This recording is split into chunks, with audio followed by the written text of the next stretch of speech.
Hi, everybody. So here's a new project for you. This is going to be project 4, and we're going to create a vintage Polaroid effect with this image. So everyone's going to do the same image. I'm going to do the tutorial, and you guys can kind of follow through and see if you can recreate what I've created. So we'll adjust the colors of the image with adjustment layers, then use Photoshop brushes to distress the photograph to give it an aged appearance. Okay. So we're going to do this step by step. You guys can follow along. The first step is to download the image. So I will have it attached to the tutorial. Okay. Vintage Effect will be creating, transforms your photos with faded color casts, aged marks, and distressed Polaroid style borders to frame the shot. Subtle additions of noise and various overlays all help to achieve an old time look. That's what we're going to work to. We're going to use this image, so you don't get to choose your own, but and we're using this one because it's a nice light image. So the first thing we want to do is we're going to first go down here to our photo band, and we're going to duplicate, and we're going to call our image after, and click OK. We are then going to go over to our background layer. We're going to double click the locked pixels so that we have the pixels unlocked, and we're going to start by adding an adjustment layer. So you can do that in two ways. You can go up to layer and say new adjustment layer, okay? Or you can go up above the layers, and we're going to click on this little globe here for new adjustment layer. We're going to select levels. Now, before I do all this, just a reminder to get that history out, hitting F10. So if I close that and hitting F10 will bring it back up. And that allows us to go backwards and forwards through our edits, okay? So I'm ready, got everything done. I have my after, I have my history, I have my layer unlocked. Now I'm going to come up and choose levels. And on levels, we want to set the mid-tone contrast to 2 and the input level to about 245. So on levels here, we're going to set this is my mid-tone contrast. We're going to set it to 2. And we're going to set this end, adjust high input to 245. Okay. So again, input level is here. And this is my mid. Just keep that at 0, okay? I'm not touching the output at all. I've just adjusted this to 2 and this input level to 245, okay? Done. All right, I'm gonna leave that on there. I can close it. We're set. Next step would be to go to Enhance and adjust color curves. So, sorry, it's Enhance. Okay, Enhance. I believe I have to be on here. Enhance, adjust color curves. All right. Now, this is where we get a little bit subtle. What we'd like to do is pull and toggle. It gives us a before and after. We can do a number of different things over here on the side. We're going to stay with default for a second. And we just want to play around with that a little bit as we go. So we pull the slider back or forth, okay? The idea here is we want to get a little bit of a look, kind of like that going on.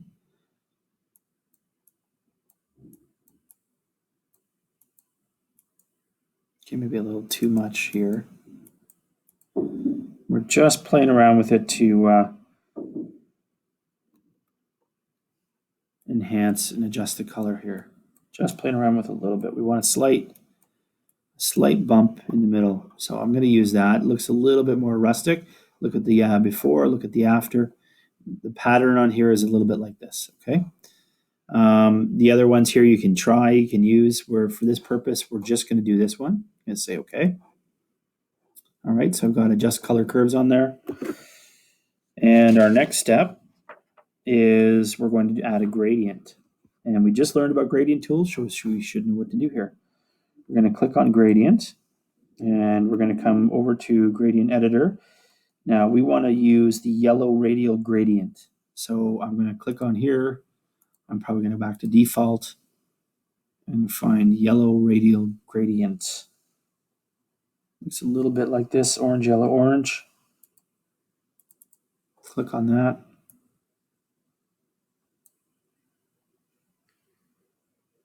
Okay, and we're going to do some editing, I believe. We want to make sure that soft light is selected, so we're going to come under here. Smoothness is about 50. And it is semi-transparent. I don't want to completely blow it away, so I'm going to adjust my opacity at both ends. And select OK. Now, on here, I want to select soft light. Okay, and on my, over here, I want to select radial. So there's my radial gradient. So I've come under here, I adjusted the smoothness under edit to about 50. I adjusted the opacity, hit OK. Come under mode, I'm going to choose soft light, and I'm going to choose radial. And I'm just going to test it out with a full opacity, see what it looks like. And what we're going to do is we're going to drag this gradient across the canvas left to right. Okay. So we'll do that first, make sure on 100% what it looks like, and we get that kind of effect. So just a little bit of a tinge, like a brown tea tinge that gives us that older look, that it's sort of got some of that, photo damage, et cetera, et cetera. So you can play around a lot with what those numbers were and see what kind of effect you have. I'd like to use soft light at the moment. I think that looks better. Okay, and moving on. So that's our gradient applied. You guys can play around with the gradient, but I'm actually reading this off of my tutorial that I gave as PDF last year. I don't want to do that this year. I want to create the video. So we're going to paint a couple of red brush marks around the edge of the photo and change the blending mode to screen at about 40% to create some subtle light leaks. So I'm going to go down here and grab my brush. I'm going to change this to red. Okay, hit OK. Now, my opacity is not going to be high. It's going to be about 35%. I'm going to change the mode down here on the options menu to screen.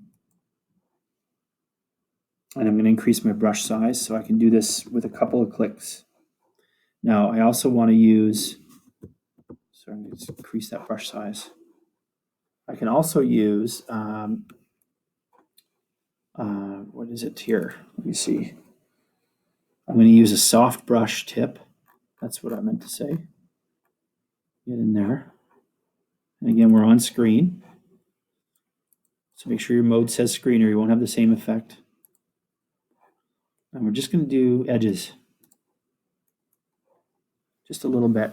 Lower that brush size.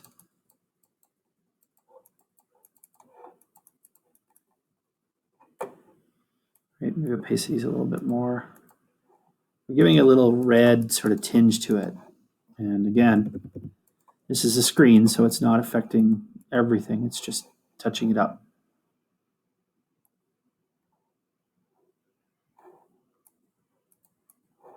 You don't want to go overboard on this. You just want to give it a little bit of a reddish, brownish. I haven't done the center, as you can see. Reddish, brownish tinge, and maybe one across the whole thing just for good measure to see that it's working. Actually, I'm going to undo and lower that opacity back to 38, and I'm going to do it that way. There we go. Okay, next step is to add a hue and saturation adjustment layer. So back up to my adjustment layers, and we want to make sure this is above the levels layer. So I click on the levels layer, come up here and do a hue and saturation layer. And I'd like to select my hue to be about 13, my saturation about minus 63.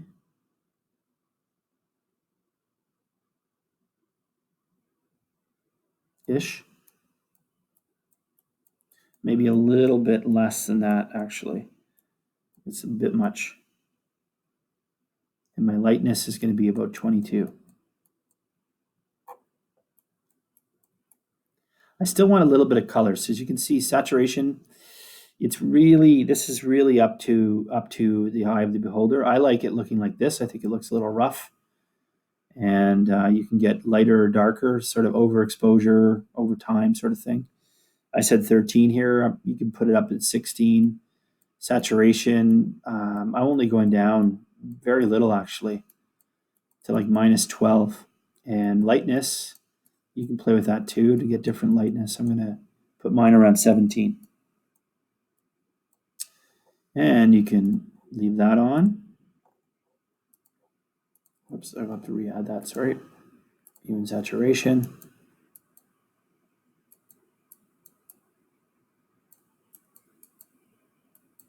That's good. Okay, so hue and saturation is applied. Next step, this tones down the impact of the color, the red. That's why we do it. It just sort of allows us to play with that. Next step is to fill a new layer with white. So on top of this layer, I'm going to say new layer, and I do that by clicking on this, create a new layer. I'm just going to deselect all these so I can fill this layer with white. Come over here, choose my default, and flip, and fill with white. Okay. And that's on top of all my other layers.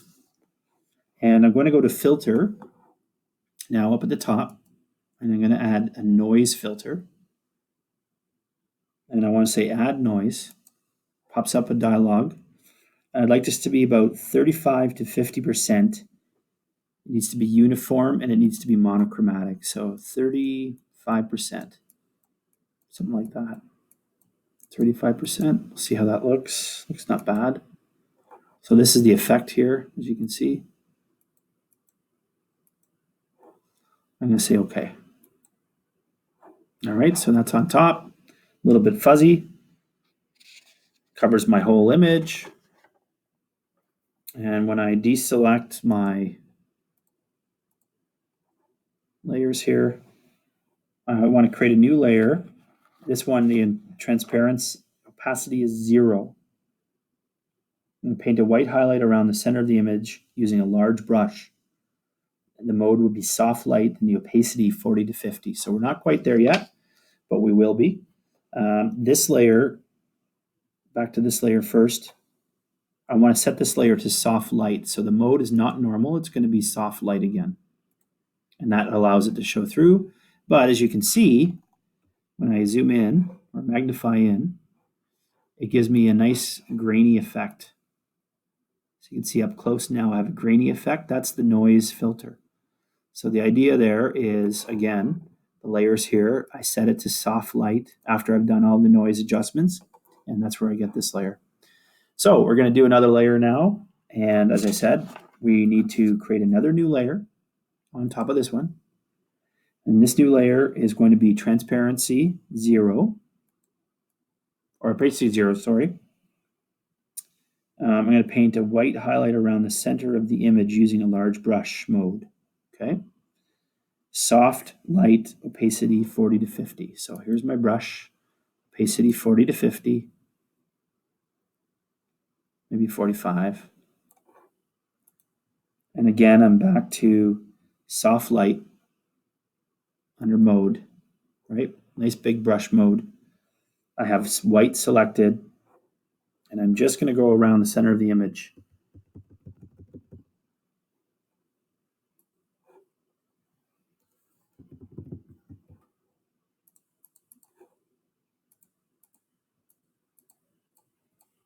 Now, it doesn't look like much, but you can see on here, it's actually applying it.